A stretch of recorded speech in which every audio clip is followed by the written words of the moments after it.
8:45, okay.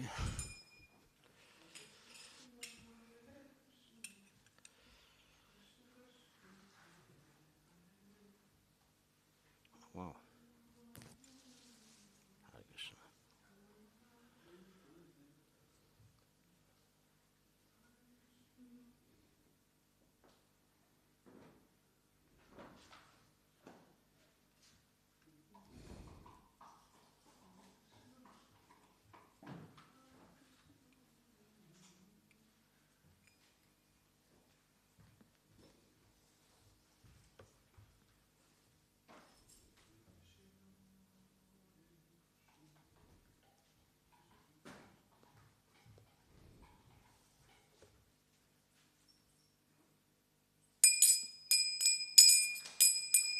Jaya Radha Madhava Kunja Bihari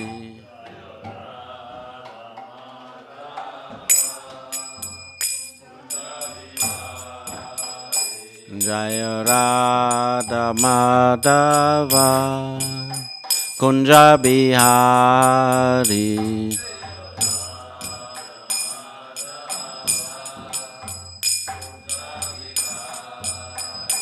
Jaya Gopi Jana Vallabha Girivardhari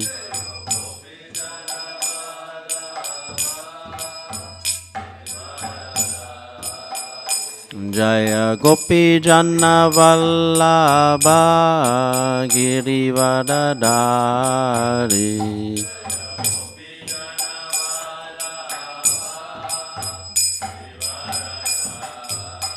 Yasoda Nandana Braja Jana Ranjana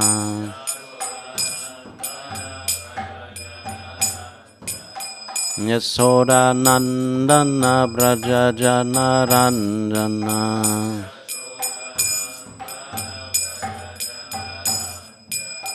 Yamuna Tira Vanachari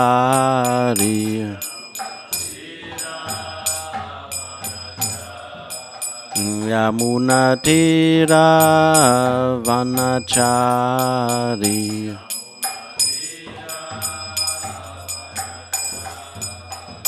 Jaya Radha Madhava Kunja Bihari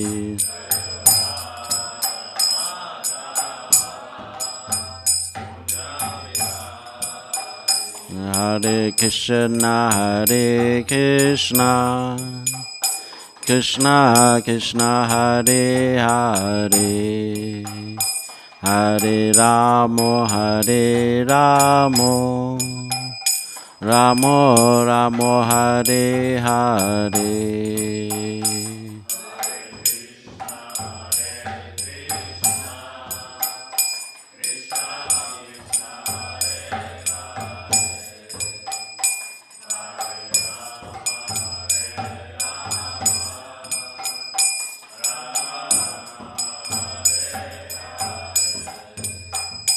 Hare-krishna, Hare-krishna Krishna Krishna Hare Hare Hare-rama, Hare-rama Rama Rama Hare Hare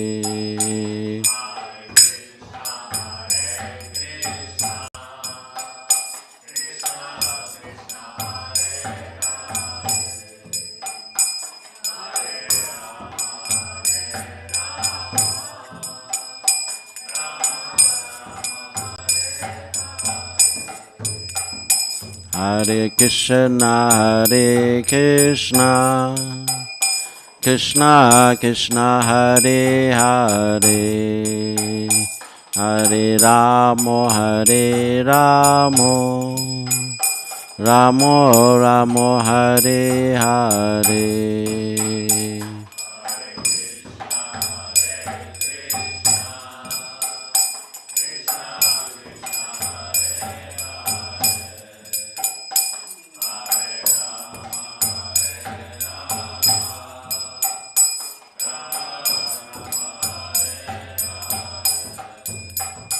Jaya Panchatattva, Jaya Panchatattva, Panchatattva, Jaya Panchatattva.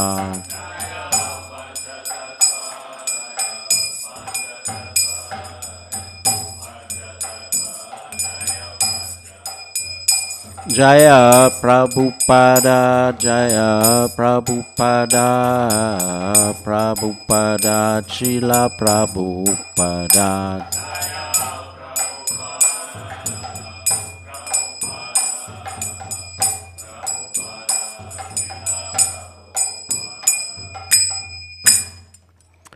Jaya Jaya Nitya Lila Om Paramahamsa's Divine Grace Bhaktivedanta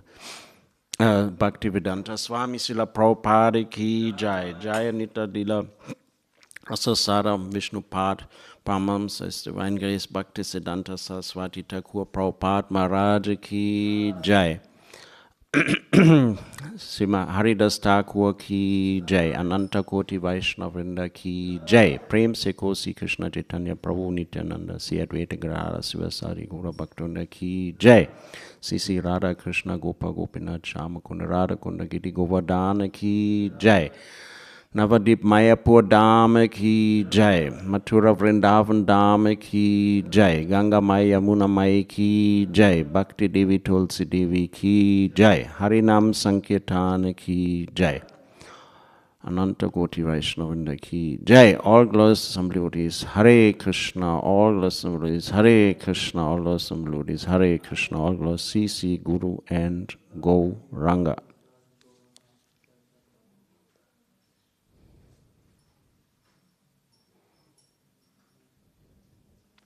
Narayam namaskrityam naram chaiva narotamam devim savasatim vyasam tato jayam udarayat.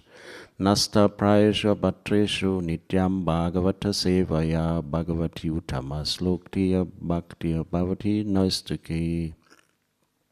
Krishnaya vasudevaya devaki nandanaya cha nanda gopa kumaraya govindaya namo namaha. Om Namo Bhagavate Vasudevaya. Om Namo Bhagavate Vasudevaya. Om Namo Bhagavate Vasudevaya. We are reading from Srimad Bhagavatam, Canto 9, the Liberation. And chapter is 11, Lord Ramachandra rules the world, and sloka is 6.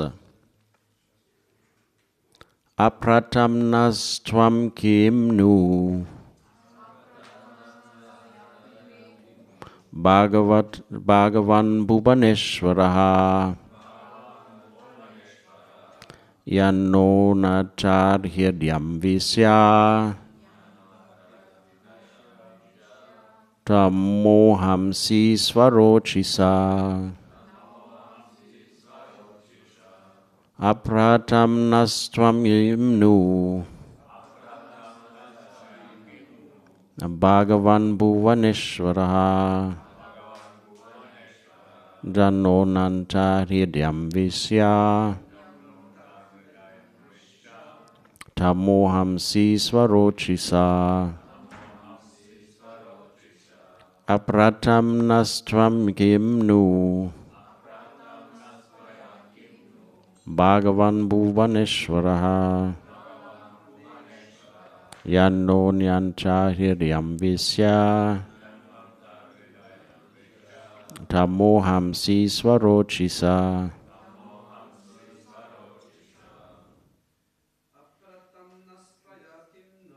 Apratam Nastaya Kimnu Bhagavan Bhuvaneshwara Tanyo Nacharyam Visya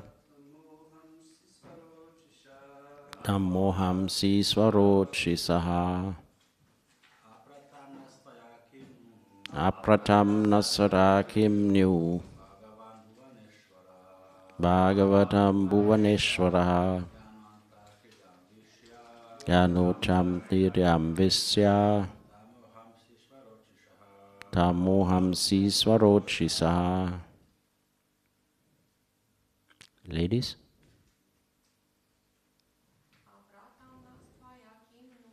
Apratam nastvaya kimnu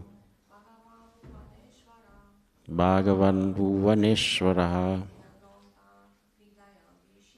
Yanonanta hidayam visya tamoham si swarochisaha. Word for word. Apratam, not given. Na, unto us. Tvaya, by your lordship. Kim, what? Nu, indeed. Bhagavan, O Supreme Lord.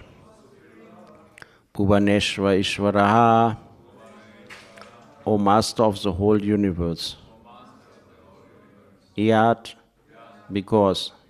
Na, our. Antahirayam, within the core of the heart. Visya, entering. Tamaha, the darkness of ignorance. Hamsi, you annihilate. Swarochisa, by your own effulgence. Translation and purport by His Divine Grace A.C. Bhaktivedanta Swami Srila Prabhupada. Srila Prabhupada ki jai. O Lord, you are the master of the entire universe. What you not given to us. You have entered the core of our hearts and dissipated the darkness of our ignorance by your effulgence. This is a supreme gift. We do not need a material donation.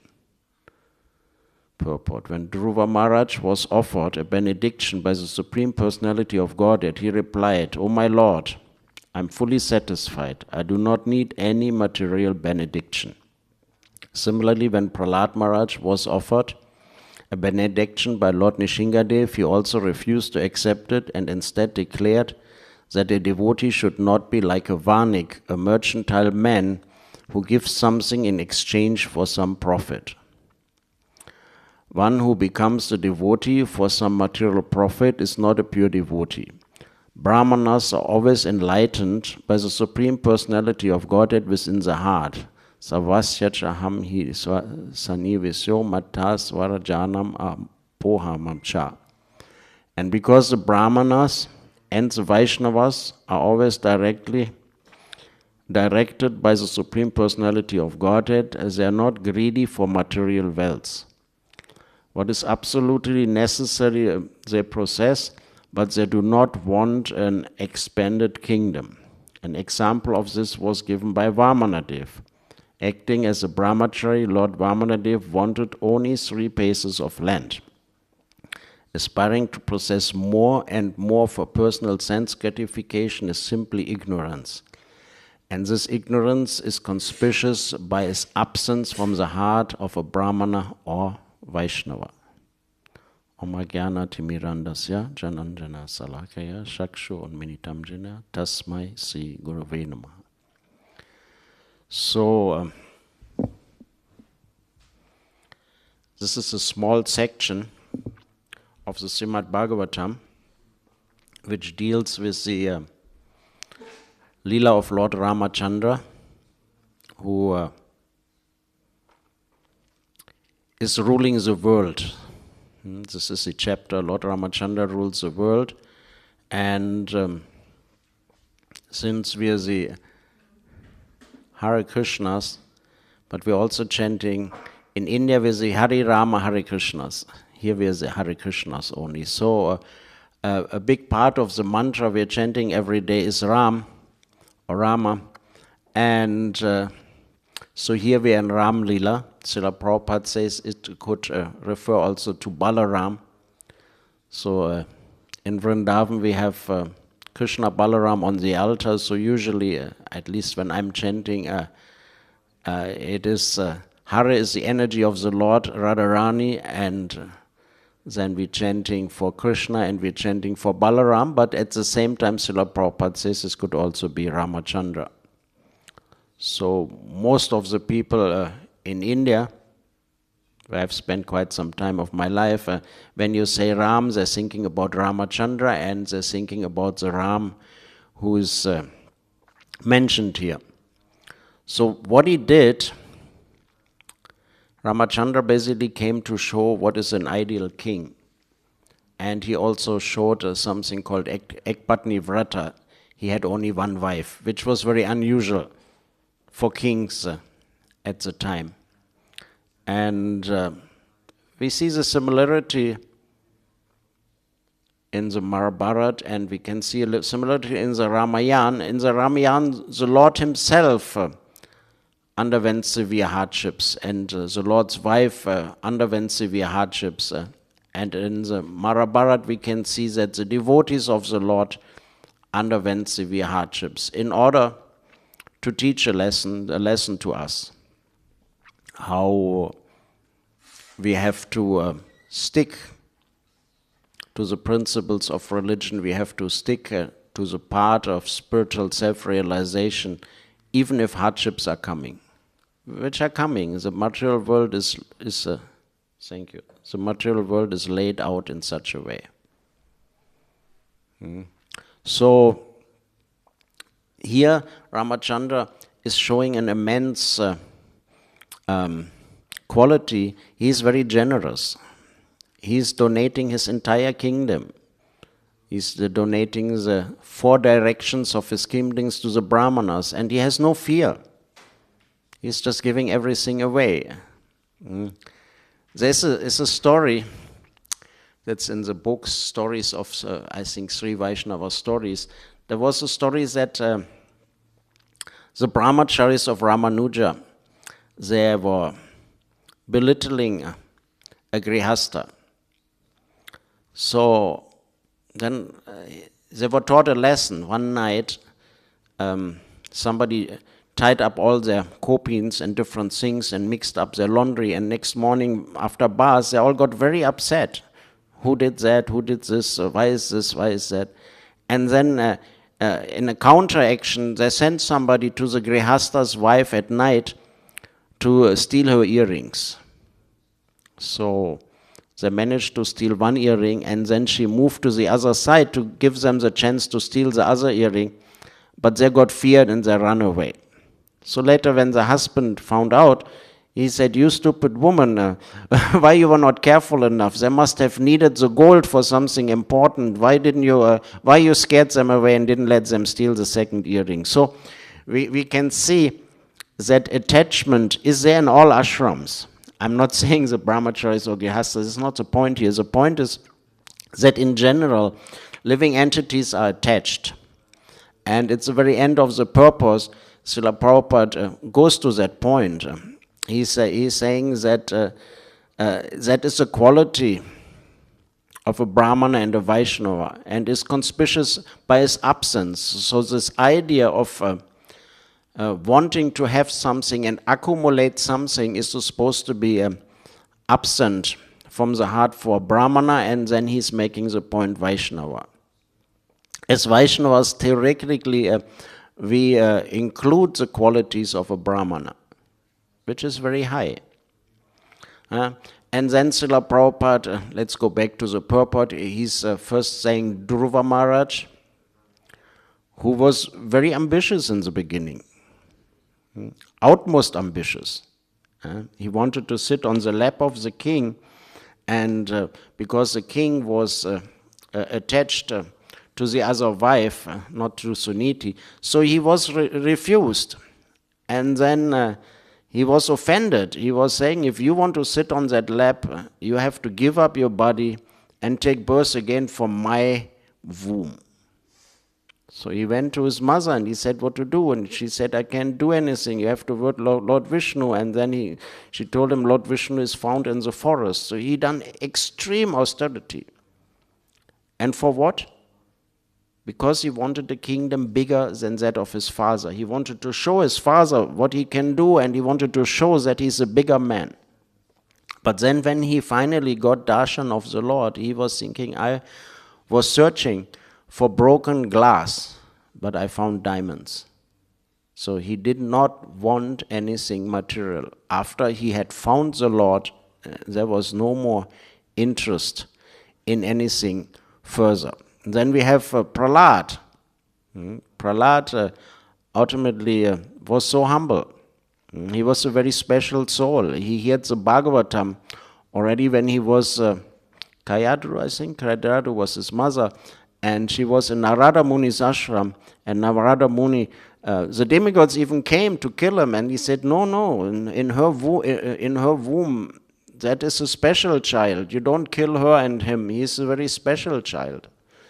So, and then when the whole Leela unfolded, finally his father was killed, and Nishingadev was in his lap. The demigods couldn't pacify him, and finally he offered him a benediction, and basically the only thing he asked, you please don't punish my father, you please liberate my father. The very person who tried to kill him in so many different ways, and he did not want any material benediction. And then we go further here. At the end, Vamanadev. That's a very beautiful Leela. I'm not sure if it is fully the right thing, because he was very humble. He went to Bali Maharaj, who could give everything. And he said, what do you want? And they say, I'm just a small guy, I just want 3 steps of land. And Bali Maharaj say, what is this? I can give you a planet, I can give you so many things. And he said, no, I just want 3 steps of land. But then he did expand and take everything. The last step had to be on Bali Maharaj's head, because there was nothing left after the first Trivikram. There's a big deity of Trivikram also in, I think, in Kanchipuram. A very big deity of Trivikram.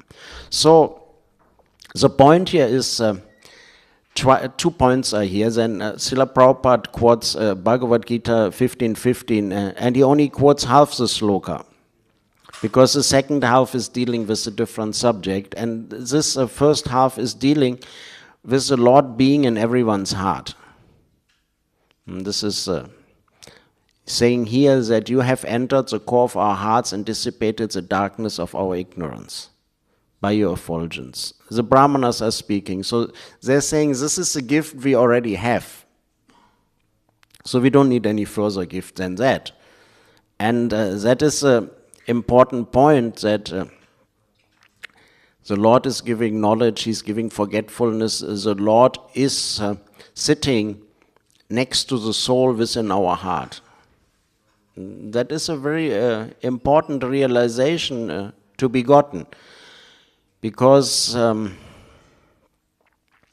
we are thinking so many things and we are desiring so many things, and the Lord is right sitting there. The description is there. It's like 2 birds in the tree. The one bird is very busy in eating the fruits, and the other bird is just observing. So we are in a big city here, and only very few devotees sitting here this morning, assembled for the class, assembled for the darshan arti, assembled for the Guru Puja. So the number of us is very small. But all of us have that, I'm sure, special point when we came in contact with Krishna consciousness. And I think everyone felt that there was a guidance, how we ended up here. Because the society is not in favor of devotees. When you become a hare-krishna, the people basically thinking you're gone crazy, you got brainwashed, you came in contact with a sect, they will take everything from you. I don't know how it is here, that's how it is in Germany, on many parts of the world. So what make us to come and join here? Because somewhere in the depth of our heart, due to pious activities, Bhaktivinoda Thakur describes that when the soul is unsatisfied with only his own sense gratification, he engages in pious activities. He wants to please others. And from that he gets Sukriti. And in that process of Sukriti, one day we must have served a devotee. Huh? It's like a pious activity is to plant trees at the side of the highway. Even here they do that. Huh? They plant fruit trees at the side of the road, so people can pick up a fruit. Let's not go to India, let's be here. One day a Vaishnava walked down the street and picked up an apple and blessed the man who planted the tree. At that very moment, that Sukriti, which has built up by serving others, by doing charitable activity, selfless, in a way selfless activity, turns into Bhakti Sukriti. And then the soul has to come earlier or later in contact with the devotees, and that is building up over the lifetimes. So then somehow or another we come in contact. But this whole process is guided by who? It's not just guided by karma. When we come in contact with devotional service, this is what the Brahmanas are describing here. This is guided by the Paramatma, by the Super Soul. The Lord is directly sitting in our heart.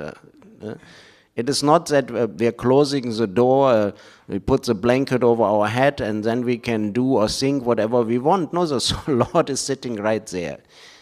And when we are pleasing the Lord, then He can dissipate the darkness of our ignorance from within the heart. That's why Srila Prabhupada quoted this 15:15, because that is about that.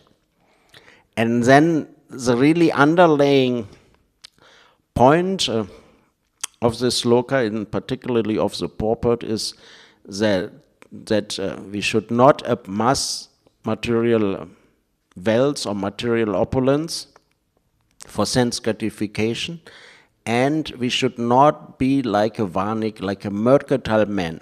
Here in the West, it is Srila Prabhupada always says, the Christian sloka, our daily bread, give us today. We're praying to the Lord for our food.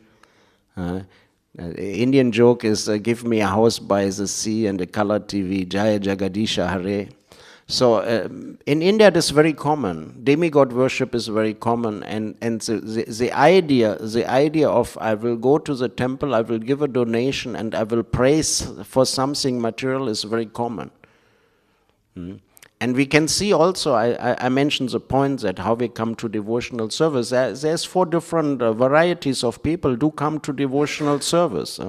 The actual fit candidate is only the one who's looking for the absolute truth. Some are coming because they're actually looking for material benefit, they're looking for knowledge, or they want to relieve from distress. So these 3 candidates are actually not bona fide candidates for coming for devotional service. But once we start devotional service, then technically, if we are doing the process properly, these 3 ideas will be removed, and we're looking for the absolute truth. If we don't do that, then when our distress is removed, then what is the need for devotional service? If our quest for knowledge is fulfilled, then what is the need of further devotional service? Or if we're looking for money and we became a devotee and we're becoming rich, then afterwards we don't need the Lord. But Krishna is also inspiring different people differently. In the temple in Vrindavan,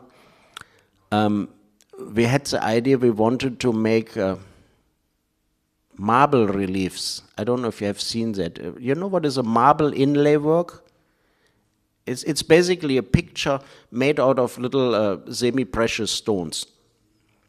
So, and we ventured out to Rajasthan. That was very costly. Then we ended up in Agra. We ended up with 3 different vendors and given 3 examples. And this one man made it very nicely. And his price was very low. And he became more and more enthusiastic. And what happened is, after he had made this marble picture for our temple, his business had increased like anything. So Krishna convinced him that these devotees are good people because I've given them this marble picture and my business is flourishing. So different people have a different experience. So from within the heart, the Lord is giving what we need. But in general, the idea To turn the Lord into an order supplier is not good. The other day I read somewhere, can't remember exactly what it was about. It was, I think, also in the Bhagavatam, that mostly people, no, I think some spiritual master. Anyhow, the point was that most people, they never pray to God. But if they come in extreme distressful condition, where they can't save themselves and nobody else can save them, then, but only then they pray to God, when there is no other way. And in the second the stress is relieved, then they go back to life as normal. So we are here in the process, the whole idea of the process of devotional service, we're speaking about the Brahmanas here and the Vaishnavas, including the Brahmanas, is that we are not here for gaining or getting something from the Lord. We are here because we have understood as a spirit soul, as a Atma, our duty or our intrinsic service, our Sanatan Dharma is to serve the Lord.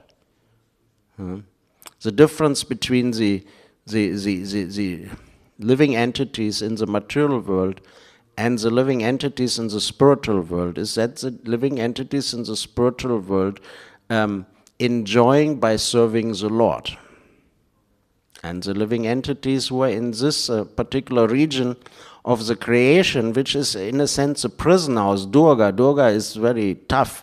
We are in this prison house because we need reformation.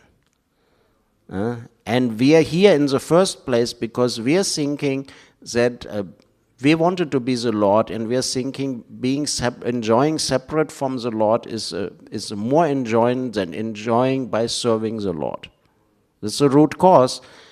And then even after we come in contact for the Lord, then living entities realize I can pray to the Lord and He'll give me something. And then the three examples are here. Vamana, Prahlad Maharaj and Dhruva Maharaj are very strong examples that if you're actually a devotee, you don't pray for anything material. We are getting opulence. Jai. Panchatattva ki jai. Srila Prabhupada ki jai. We are getting opulence. I mean, in the early days when the devotees were having houses and cars and this and that, or Bhakti Siddhanta, he was actually the real revolutionary. We can see that after the 6 Goswamis, and then came Narottama Das and this and that, our Vaishnava parampara more or less became a parampara of Babajis who would renounce everything. They would, even if they would Brahmanas, they would throw their Brahmin thread. If they would Tannyasis, they throw their dandas. They would just sit and chant Hare-Krishna. But then Mahaprabhu wanted to roll out the Sankirtan movement, and we had Bhaktivinoda Thakur, who he was a big officer in the British Raj. He had opulence like anything compared to normal people. But he took out the books and he started printing books. He realized that the Gaudiya Vaishnavism, the Bengali Vaishnavas, they had been deviated from the philosophy and from the process. And he brought things back in the perspective. And then same like Advaitacharya, externally, he put water on his Shaligram Shila and prayed for Mahaprabhu to appear. Now, he was praying for a ray of Vishnu. And then he got Vimal Prasad, he got his son, who was actually the ray of Vishnu he prayed for. And he made a revolution. He used motor cars, he used leather shoes, he used opulent dresses. He made a theistic exhibition in Calcutta with thousands of dioramas, with animated things. It's unbelievable. And he printed books, and he did what normally not so supposed to do. First of all, he reintroduced sannyas into our parampara. He reintroduced the idea of brahmana into our parampara. He introduced many ideas of Varnashram Dharma to show. He made brahmacharis wear saffron to show that we're sadhus. He wanted to show that we're brahmanas. He wanted to show that we're sannyasis. In the name of preaching, he did a huge revolution. And then Srila Prabhupada followed up on that. He followed up on that, and he brought that whole idea, the idea of a spiritual master. He given shape to that. So a very strong point. So we are having opulence. I mean, I don't know how much such a building cost, but 2 million euros or something. It's a costly building, and we're living happily. So some people think, hey, this guy's invested is not so common, but in India people think, sadhu should have nothing. We should have everything. We live in our opulent house, and we throw some 10 rupees to the sadhu, and we're done. So why is this? So we as a hare-krishnas, we have big temples. In India at least, we have a huge opulence. So the Lord is giving opulence, but we're not using that for our own sense gratification. That is an important point here. It is not that opulence will not be there, but it depends how we're using the opulence. The mentality is that everything belongs to Krishna, and everything has to be used in Krishna's service. That is the whole process, and that is the change in the heart, as it said in the sloka. This ignorance in the heart will be taken away. And the Brahmanas given it all back to Ramachandra. A greedy person would have gotten 1/4 of the earth. He would have said, oh, fantastic. Okay, even if I want to give something back, maybe I can give half back what I had, or maybe I give 1/4 back, or something back, or anyhow Ramachandra is God. Why he needs it in the first place? That's why he had given it to me.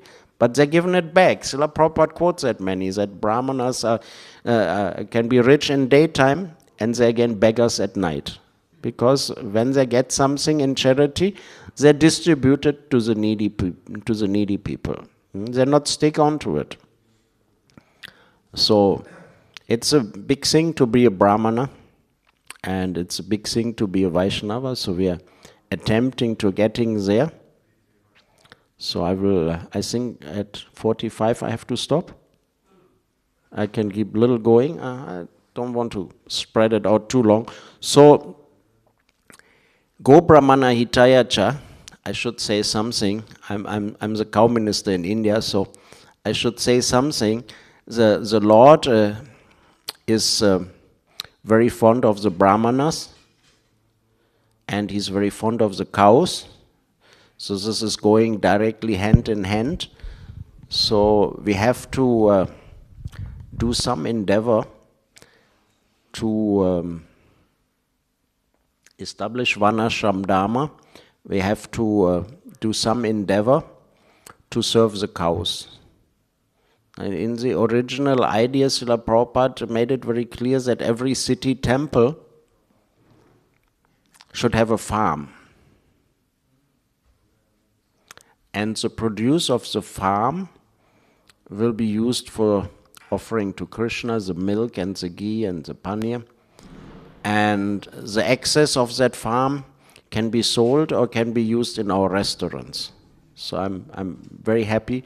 I actually want to thank all of you for maintaining this temple and for having a nice Govinda's restaurant next door. I mean, it's not easy to be a devotee in the West, what to speak about to maintain a temple. Srila Prabhupada calls this places, it's like Vaikuntha, it's an embassy of the spiritual world. So the idea was, if you have a farm, then the grihastas can live in the farm. What is happening is that we are making devotees, we make a lot of brahmacharis, and after some years of brahmacharya, many, I don't want to disencourage here, but the majority eventually realizes this is not so easy, and then they get married. And after they get married, they have to find some way to maintain their family.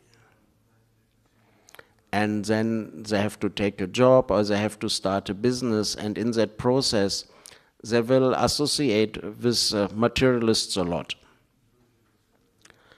And in that association, usually we find devotees are getting somewhat a little bit less enthusiastic. The underlying principle of devotional service, nectar of instruction, is utsaharan, is enthusiasm. We have to be enthusiastic. It is, if Srila Prabhupada gives an example, if the business guy is enthusiastic, he makes a big business and he can earn money. So particularly as devotees, when we want to preach, unless we are enthusiastic, it will be very difficult to induce other people. When we go on the street, usually the people can see this guy is really fired up about what he's doing. He's out on the street when it is cold, when it is raining, and he's very eager to give me something. He's very enthusiastic. That enthusiasm is catching. And because if you don't have enthusiasm, then devotional service can become somewhat stale. And if we do a lot of dealings with materialists and where we cannot preach to them. If you make business with a materialist, it's very hard to preach to him at the same time. Maybe you even need something from him, so you have to be submissive. So the idea was by Srila Prabhupada, if we have a farm, the grihasthas can live on the farm, and then the farm is again like an extended temple, and the devotees live in a community, so they have association with each other. And the food which we're eating, this is very important, is a pure food. See, it is one thing, you go in the market and you buy a flower. Somebody has grown the flower for making money, somebody has cut corners, he put fertilizer, he sprayed who knows what on the flower in order to get the most of the money. Then we buy the flower, we wash the flower, and then we offer the flower to Krishna. But if you have your own piece of land, then from the very beginning, when you fertilize the land, your intention is that in this piece, in this little plot, I will grow particular flowers, and these flowers will be grown to be offered to Krishna. So it is a very bigger meditation, and when that flower is arriving at Krishna, it has already so much devotion in it, right from the beginning, from the seed in the ground, from the fertilization of the ground, the whole process was there to serve the Lord. So it is a much bigger of an offering. So I'm just saying that if we have a farm, then the children, they can associate with other children. The first thing is that we have to live outside, we have to have a business, we have to associate with materialists, but then the very aim of the Grihastha ashram is to get good children who also will become better devotees than ourselves. But then if we not have close association with other devotees, then we will have to send the children to the, what you call a kindergarten. You say here kindergarten, play school, and right from the small age of 3 years old, they associate with kami children. So how is they going to turn out? How is they going to turn out? Then they go to school.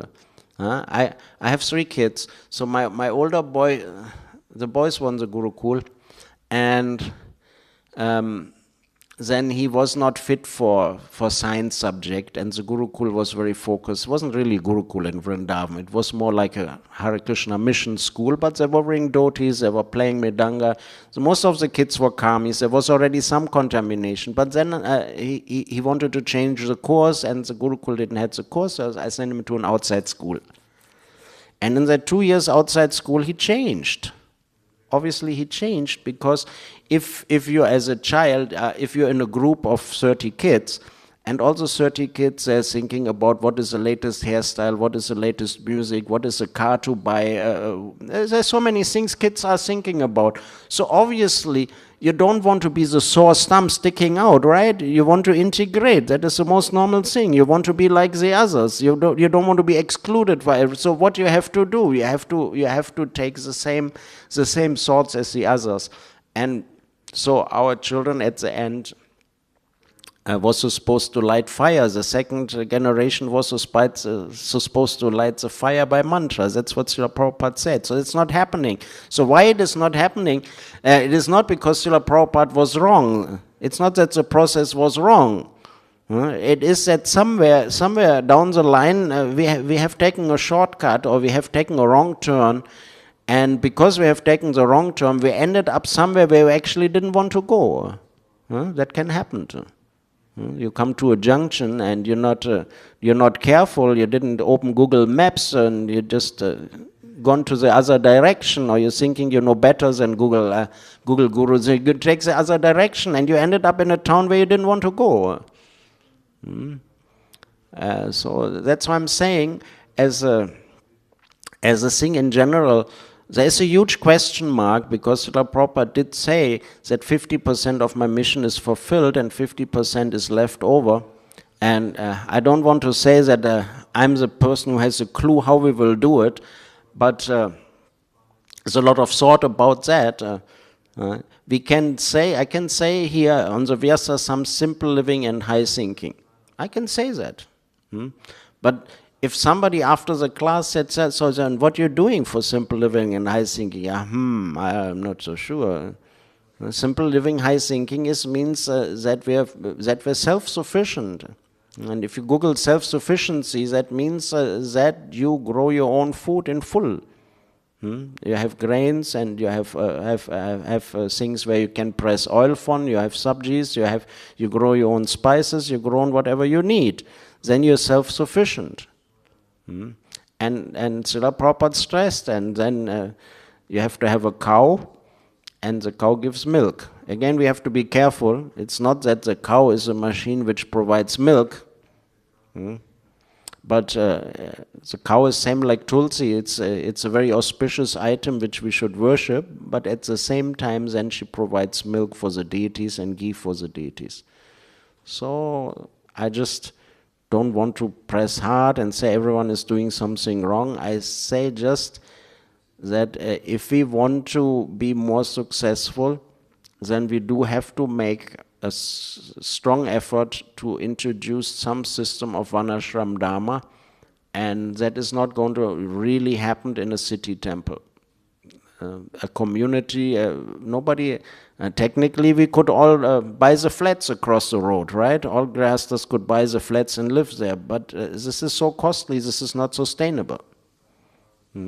That is not sustainable.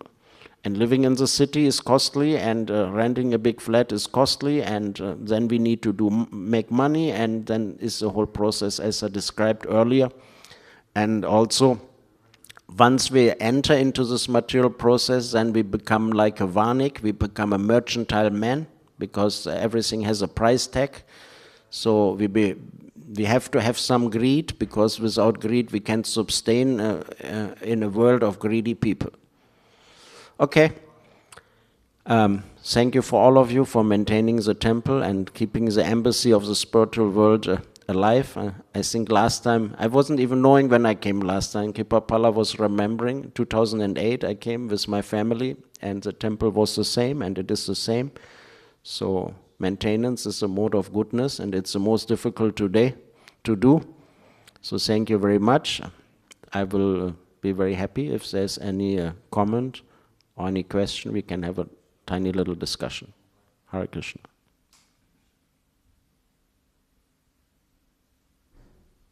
Yes, Prabhu. Ananta Prabhu. Hare Krishna, dear Prabhu, thank you very much for your nice presentation. So regarding this one ashram attempts which we are trying to do in ISKCON, there are any examples in India how these projects can manifest? No. Or Vrindavan temple has something? Yes, I'm running as a Bhaktivedanta Swami eco farm.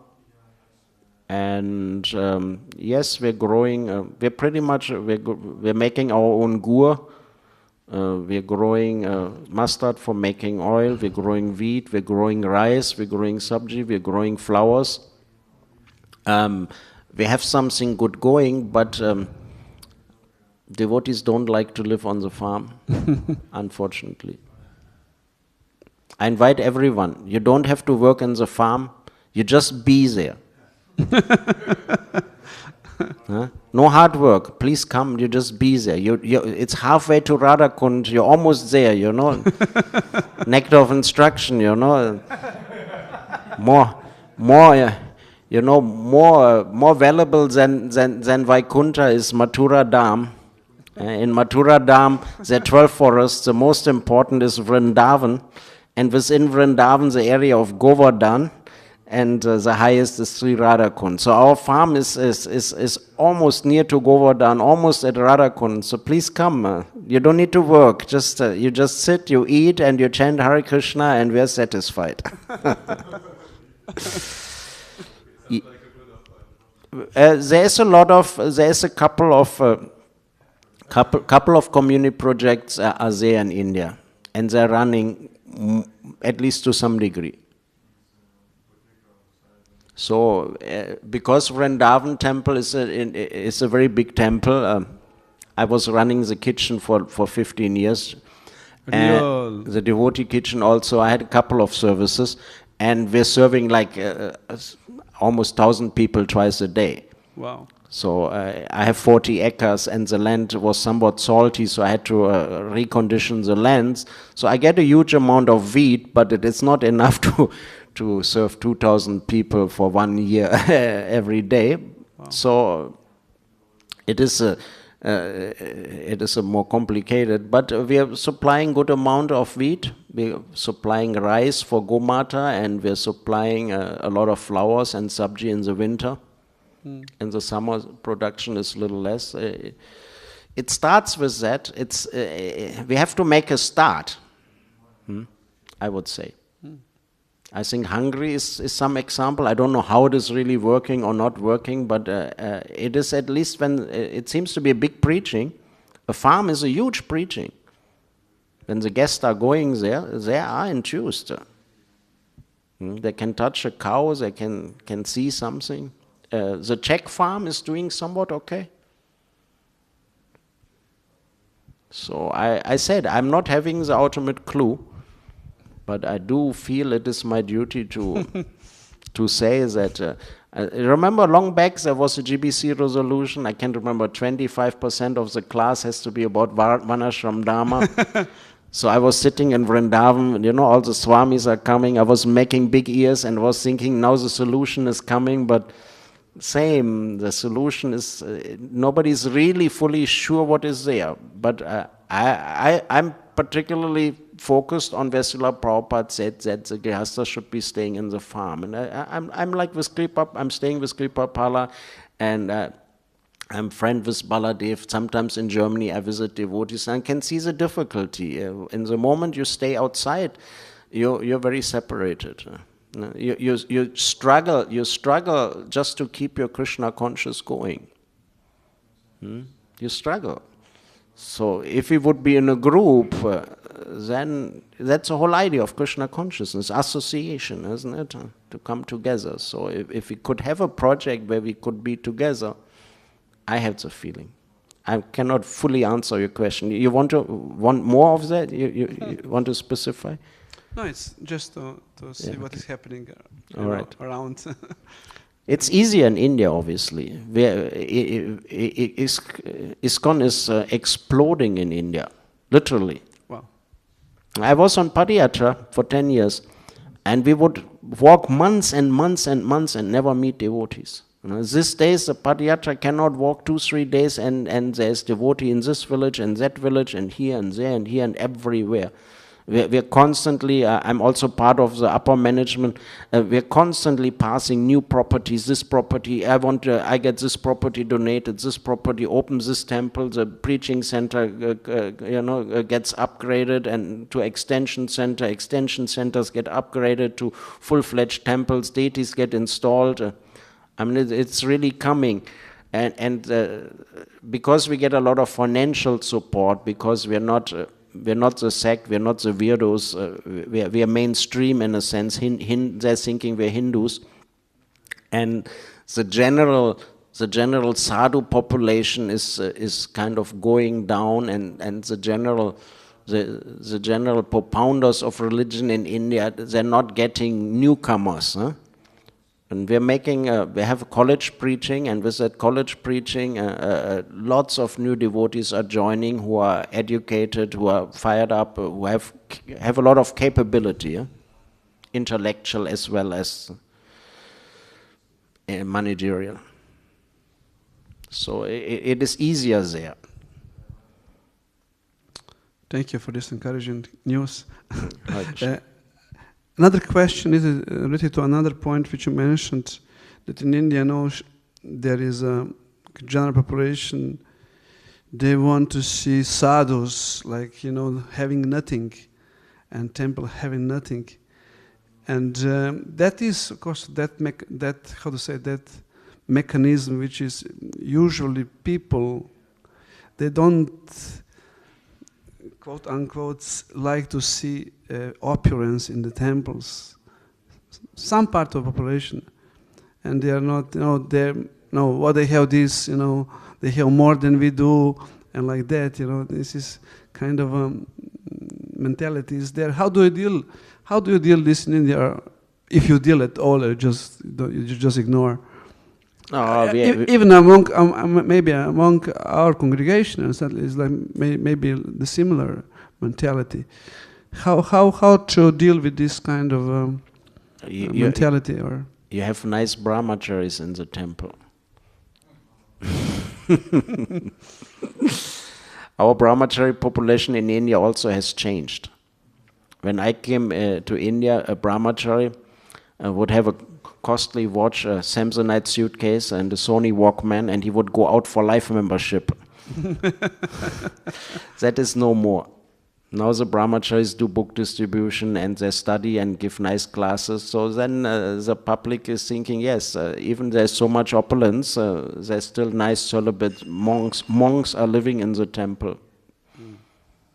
And in general, as long as I feel that the deity is opulently worshipped, people like that in India. They like that. But yes, it's very easy to preach. I came with Padayatra, and I think you also have Padayatra here regularly. See, normally you go in a village and you would like to preach there. They will not listen you one word. But you come with a pair of bullocks and you come walking, and they're ready. Thinking, oh, these are nice people. Look, they're walking. They're simple. That works. Even here it works, isn't it? Right. I feel so. Yeah. So, mixed. Thank you. Hare-Krishna. Yes, Prabhu.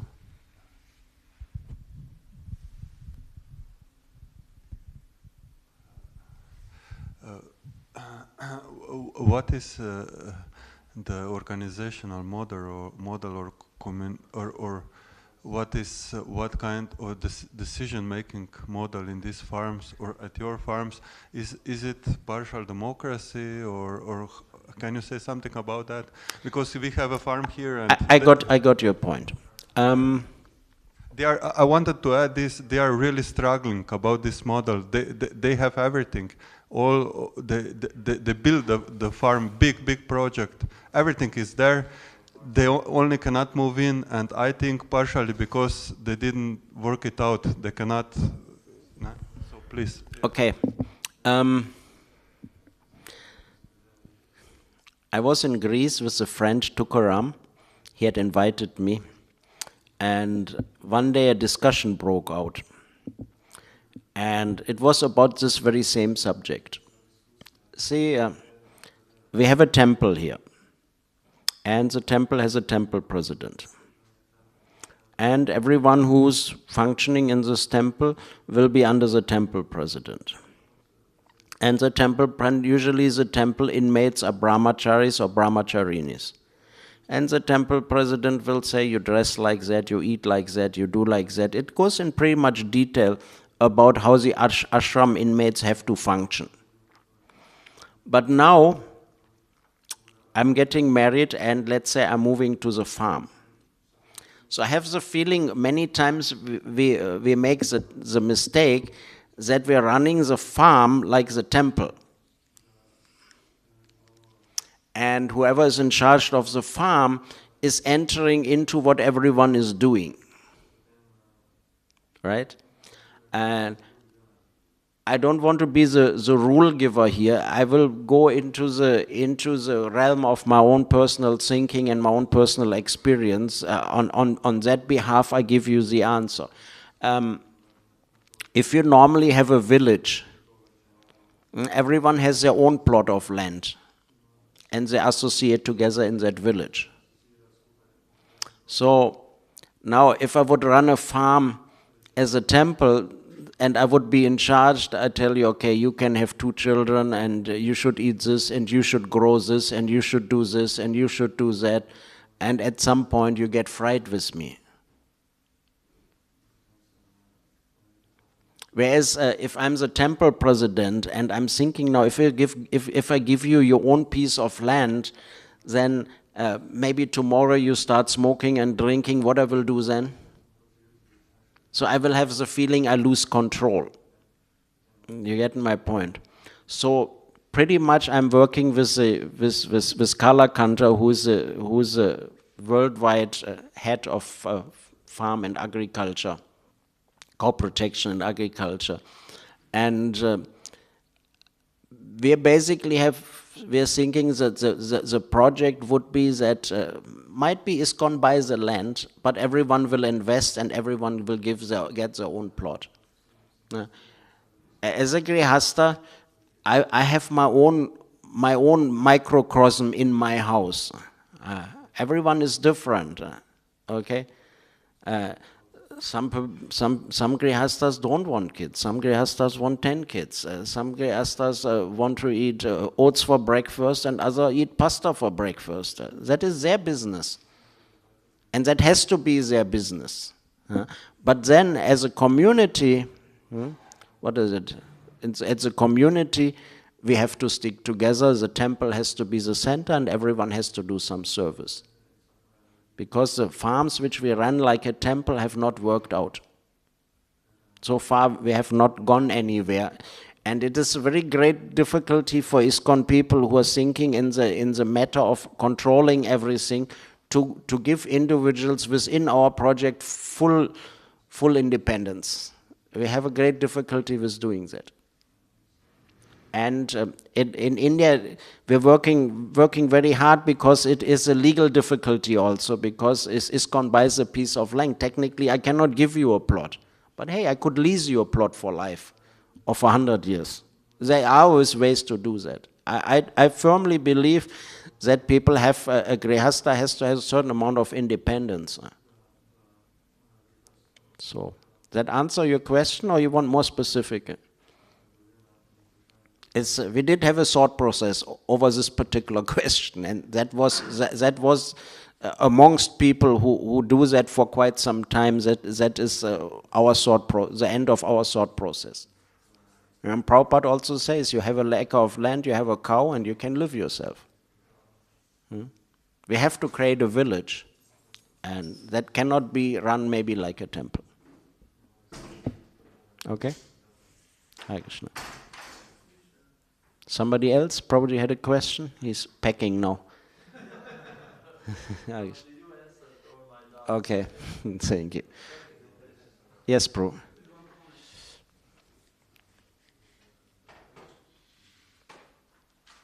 Hare Krishna. We had some discussion also with our GBC, His Holiness Praladana Swami, about this topic, and other devotees who are interested in this area. So one model which was interesting for me regarding create these foreign communities, there are usually the idea is that you have one community, big community, many devotees, like hundreds or maybe more.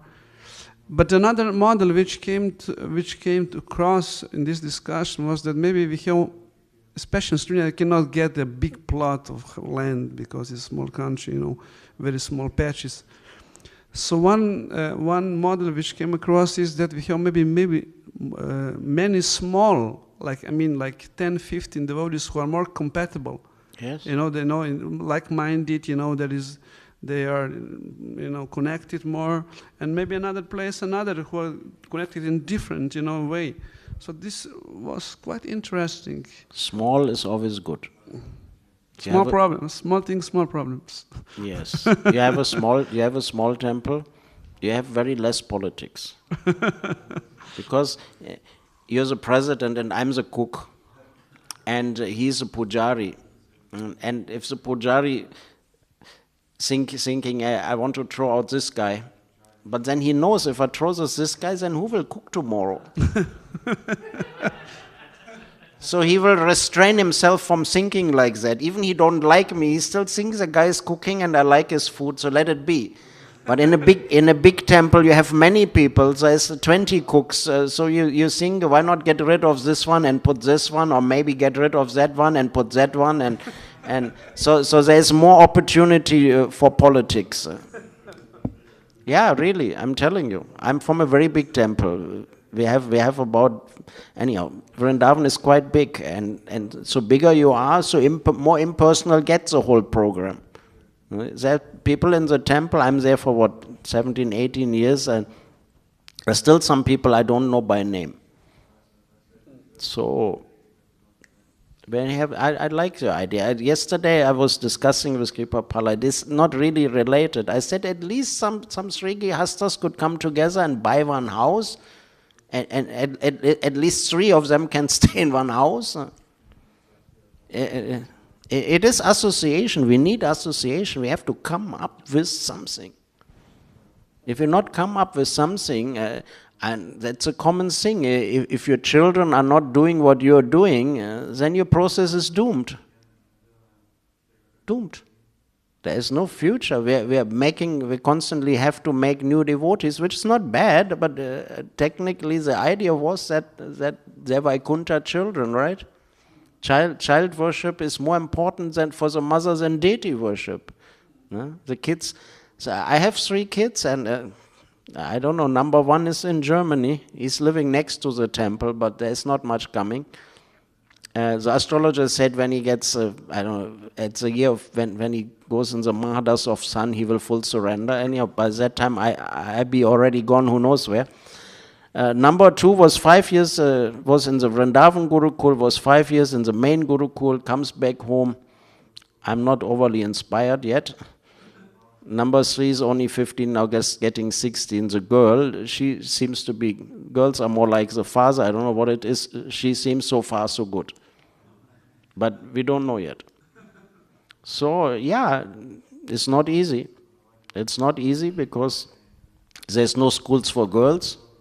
So the girl has to go outside in the school. So I can't say.